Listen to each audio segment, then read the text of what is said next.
appreciate that. Yes, look after their health first.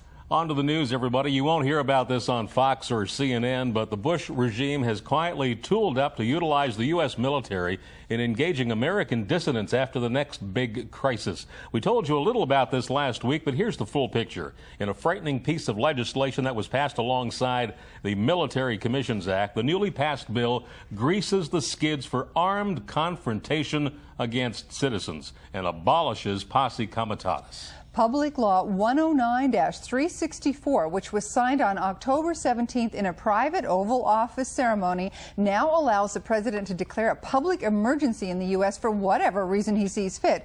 The bill also allows the president to station troops, including foreign troops, anywhere in America, and to take control of state-based National Guard units without the consent of the governor or local police authorities in order to, and this is a quote, suppress public dissent and disorder. Frank Morales, an Episcopal priest in New York City and an anti-war activist, said the groups listed as troublemakers include tax protesters, gun rights activists, militia groups, religious groups, anti-war protesters, homeschoolers, and various other general anti-government dissenters. Morales said the authorities know full well that a widespread awakening is taking place, especially now that the truth about 9/11 and the reason for the Iraq War are unfolding. And he speculated that the trigger event for the push to use the U.S. military against American dissidents is right around the corner and could happen any time within the next year. We have a link on our breaking news page at OutThereTV.com to the government's Operation Garden Plot bill,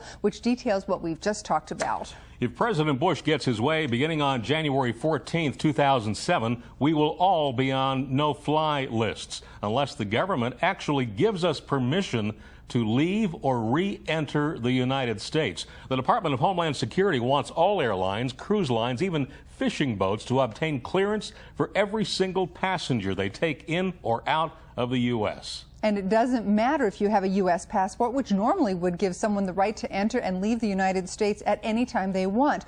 When the system comes into effect next January, if the agency says no to a clearance request for whatever reason, you won't be permitted to enter or leave the United States. Consider what might happen if you're a U.S. passport holder on assignment in a country like Saudi Arabia. Your visa is about to expire, so you attempt to board your flight back to the United States. But wait, you can't get on because you don't have permission from Homeland Security. Foreign immigration officials then escort you to a detention center where you can be detained indefinitely until your immigration status is sorted out. The question is, why would Homeland Security deny an American citizen permission to leave or enter the U.S.? No one seems to know, because under the new Military Commissions Act, the entire procedure can be kept secret with no right of appeal. And that's exactly what happened in Nazi Germany. Basically, if the HSA decides it doesn't like you, you're a prisoner, either inside or outside the United States, and whether or not you hold a U.S. passport. For more information on this proposed regulation, check out our breaking news page and read the details on this latest Department of Homeland Security travel document.